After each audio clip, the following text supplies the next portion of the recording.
ओला electric के share में एक जबरदस्त गिरावट देखने को मिली है। पहले 76 रुपीज के आसपास इसके शेयर का प्राइस लिस्ट हुआ था, वहां से डबल हो गया था, 158 रुपीज के आसपास पहुंच गया था, फिर से वहां से गिर के आज 100 रुपए से नीचे यहां पर ओला इलेक्ट्रिक का प्राइस आ चुका है। तो क्या अब आपको इन्वेस्ट करना चाहिए या रुकना चाहिए, इस चीज पे इस वीडियो में हम बात करेंगे। तो यहां पर अगर आप देखेंगे लगभग 44,000 करोड़ की मार्केट कैप इस कंपनी की है, 99.6 रुपीज के आसपास शेयर का प्राइस चल रहा है। और ओवरऑल अगर हम यहां पर कंपनी की डिटेल्स पे बात करते हैं तो एक लॉस मेकिंग कंपनी है और छोटा मोटा लॉस नहीं है। लगभग 1600 करोड़ का लॉस इसको मार्च 2024 की जो फाइनेंशियल ईयर था उसमें था।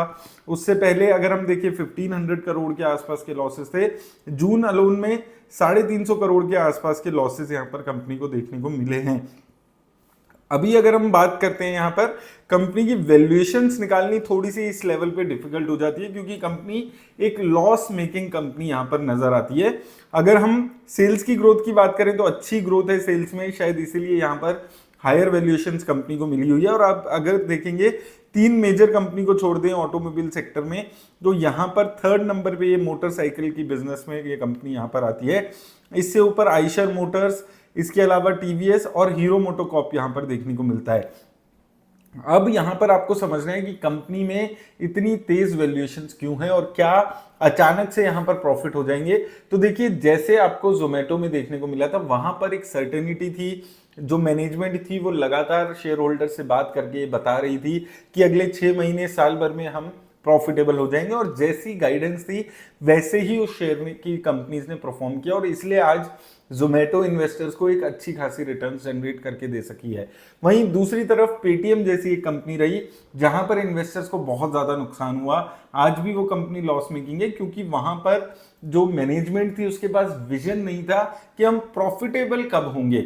प्रॉफिटेबिलिटी पे बात वहां पर नहीं हो रही है और आज भी वो प्रॉफिटेबल नहीं है।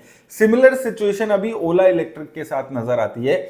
ओला इलेक्ट्रिक के साथ अच्छी बात क्या है कि जो टू व्हीलर्स, ईवी के जो टू व्हीलर्स हैं, वहां पर एक डोमिनेंट पोजीशन में ये कंपनी है।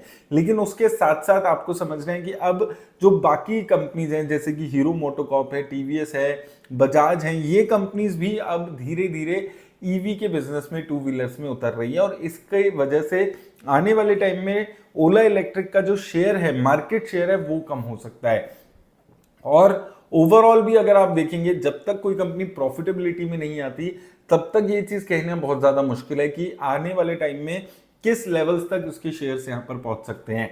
तो इसीलिए यहां पर मुझे लगता है कि अभी भी आपको थोड़ा सा वेट करके इस शेयर में चलना चाहिए। अगर हम यहां पर बात करें किन लेवल्स पे ये शेयर ज्यादा अट्रैक्टिव हो जाएगा या कहां तक जा सकता है, तो देखिए अभी बहुत ज्यादा इसके चार्ट्स और वो सारी चीजें अवेलेबल नहीं है। लेकिन एक जब भी कंपनी नई लिस्ट होती है, जो लिस्टिंग प्राइस है वो बहुत ज्यादा क्रूशियल हो जाता है। तो 76 रुपीज का जो इसका प्राइस है वो काफी क्रूशियल इस कंपनी का रहने वाला है। जल्दबाजी आपको इस कंपनी में बिल्कुल नहीं करनी है कि शेयर का प्राइस भाग जाएगा, अपॉर्चुनिटी मिस हो जाएगी, क्योंकि ऐसी काफी अच्छी कंपनीज और अवेलेबल हैं जहां पर आप रिटर्न्स कमा सकते हैं। तो इस कंपनी में पर्टिकुलरली अभी भी आपको जल्दबाजी नहीं करनी है। आपको याद होगा 150 रुपए में मैंने आपको बोला था कि आपको नहीं इन्वेस्ट करना है, इसका शेयर कब गिरना शुरू होगा कोई आइडिया नहीं है। और वही इस कंपनी के शेयर में हुआ कि अचानक से शेयर गिरना शुरू हो गया और आज अब गिरते गिरते धीरे धीरे 100 रुपए के नीचे आ चुका है। तो जब तक आपको इस शेयर में कंसोलिडेशन शुरू नहीं होती, आपको जल्दबाजी में खरीदने की कोई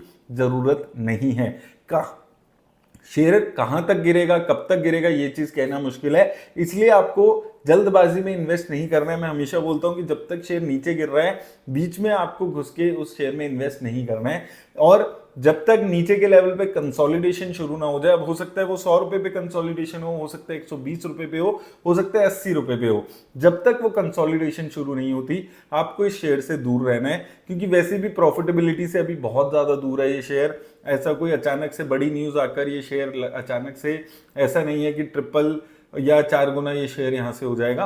तो इसलिए पेशेंस रखिए, धीरे धीरे जब तक ये शेयर कंसोलिडेशन मोड में नहीं जाता है तब तक इस शेयर को इग्नोर करके चलिए। उम्मीद करता हूं आपको हेल्प मिलेगी। धन्यवाद।